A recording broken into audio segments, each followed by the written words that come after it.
Hey guys, I'm gonna go through the White Leash Basic Go. This is about how to teach your dog to go to their crate at first or to their car and to teach them the basic idea of getting them to move away from you.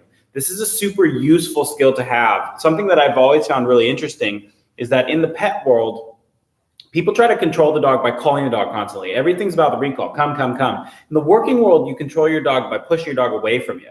You get out, go, go, and you push them out. And as you push them out, you gain control. The recall comes for free, interestingly enough. So I'm going to show you how I like to teach this behavior to my dogs. This is not going to be so much about what to do if you've done it wrong and your dog hates their crate. I have different things to do with that. If you want a video on how to do that, I could post it, but I have an article about it as well that's already posted on the Facebook group. So I'm going to work with my younger puppy. He's pretty good about going to his crate, but I'm still going to show you the way I would train him from scratch. It's very simple. You use a combination of luring and shaping, and I'll show you how to speed it up and make it more interesting. So without further ado, let's get right into it.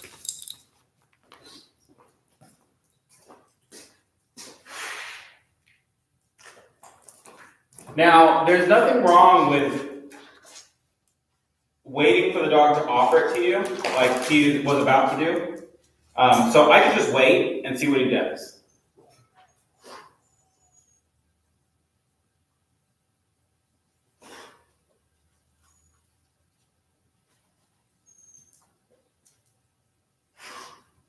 If you wait long enough, you can get them to put one paw in. But if you don't want to take the time to do that, which is totally normal, good boy.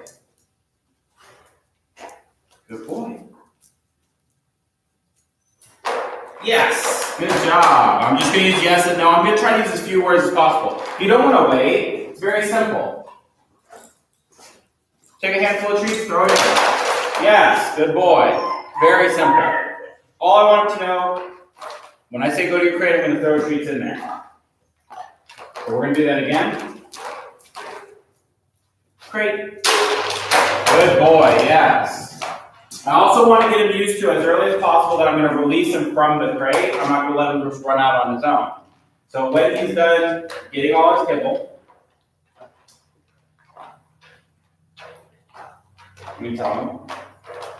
Yes, good job. I'm going to release him with yes, or with free, or with come, or any other signal. Crate. Okay? Do this as many times as it takes. It usually takes 3 to 10 times for the dog to understand crate means throw a treat in the crate. Then the next thing you're going to do is not throw it in. Crate. Yes. Feed from your hand here. Free. Always release. Free is a release when I'm not going to feed him. Yes is a release when I am going to feed him. Crate. Yes. Once you're at this stage, the next thing is to add some distance. So I'm going to take it one step back. Crate. Yes. Good job. Okay, one step back. Crate. Yes. Now sometimes I can reward him by letting him come out of the crate and coming to me. Sometimes I reward him by letting him stay in his crate and I bring the treat to him. I want him to learn to hold his position in his crate and not just run out whenever he wants. He needs to wait for my release. Free. Good job. Now, let's make things more interesting. So let's say I want him, let's start with just making it more challenging of a crate. So I'm going to close the door halfway. Ready? Crate. Go to your crate. Yes. Good job. Not too hard for him. Free. Okay, so I'm going to close it almost all the way. Ready? Crate.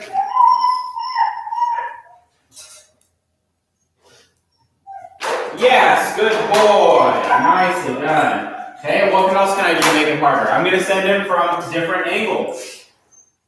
So we'll go over here. I'll start on the side of the crate. Go to your crate. Yes, good boy. Okay, that was easy. Free. I'm going to send him from the back of the crate, from the back side. Crate.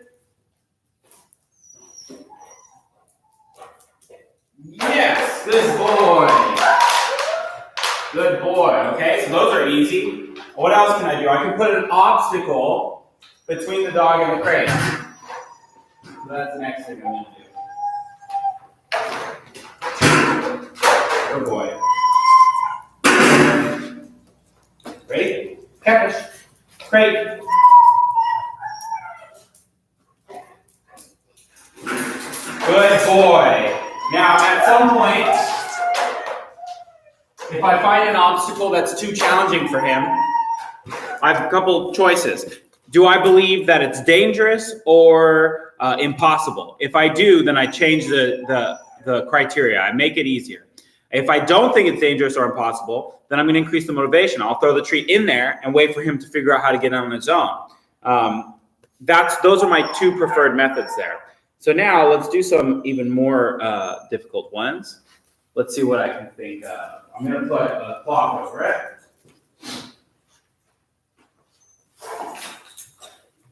Which this kind of training where you're building confidence. Good boy. Come on, catfish. Good boy.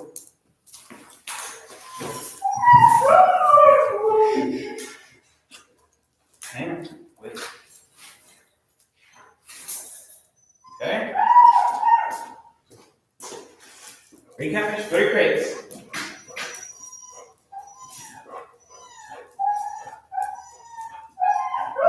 This kind of confidence building not only does it help with your confidence skill, go to your crates, but it helps with other things you're planning on doing. It could help with your agility, with your nose work, with whatever else. So obviously this is a difficult one for him. So what I'm going to do, I'm going to increase the motivation because it's not impossible. Come on, crate. Good boy. So he was able to find his way in because there were treats already in the crate.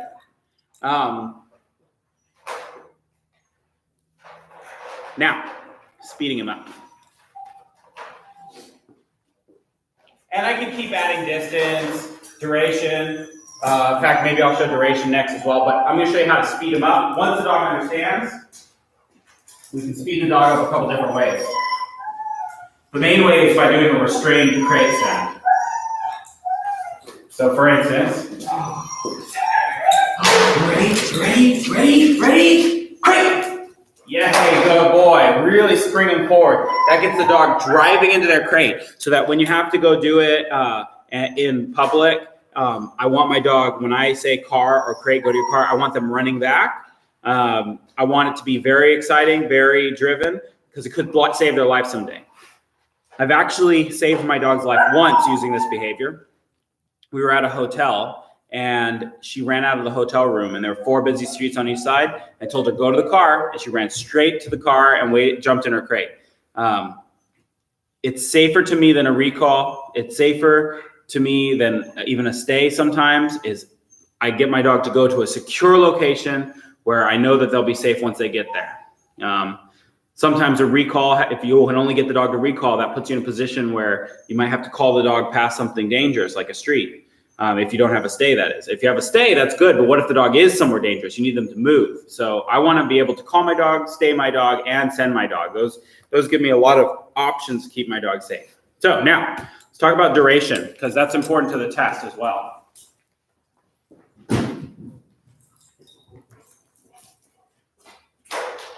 You can see he already kind of has the idea of what he's going to be asked to do. There's a few pieces of kibble left over, so I'm going to let him clean those out. All I'm going to do is send him in and delay the yes call. If he steps out, I'm going to say no. It's a good opportunity to use your no skill. I'm going to move that chair so it's on the camera.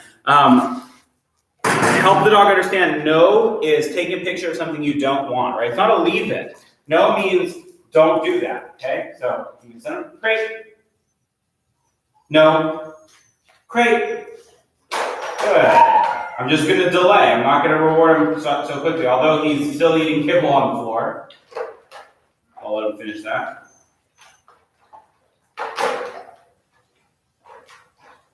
Nope. Crate. Crate. I want all 4 feet in when I say crate. Good. Good. Yes. Good job. Free. Now I can increase the difficulty by trying to tempt him out of the crate before I release him. So he needs to understand the rules. Good boy. Come here. I'm going to send you in. Ready? Crate. Good boy. Yes. Nicely done. Okay. So you start combining skills. So you can combine the go to your crate with the stay. Right? The white leash stay. Put your dog in a sit, throw a treat. This is no different. Send your dog to the crate, throw a treat. You can tease the dog with a treat. This is a really great way to proof your stay, proof your send, proof everything, proof your yes and no. So once you start getting multiple skills down, start combining them in interesting ways. That is my basic way of teaching the dog to go to their crate. Remember, the test is on leash. You're going to stay on 6 feet away from the crate. You're going to tell the dog, go to their crate. They're going to go in the crate. They must remain in the crate until the judge signals you to release them, and then they come out on the release. The release can either be a free and no treat or a yes with a treat. So I want to see that you're using your words cautiously, correctly, and the dog understands them. There's no question in his mind that he understands what you're trying to ask him to do. So hope that made sense. I hope that's useful to you, and I will see you in the next lesson. And yeah, good job. I look forward to seeing some of you pass your white leash tests.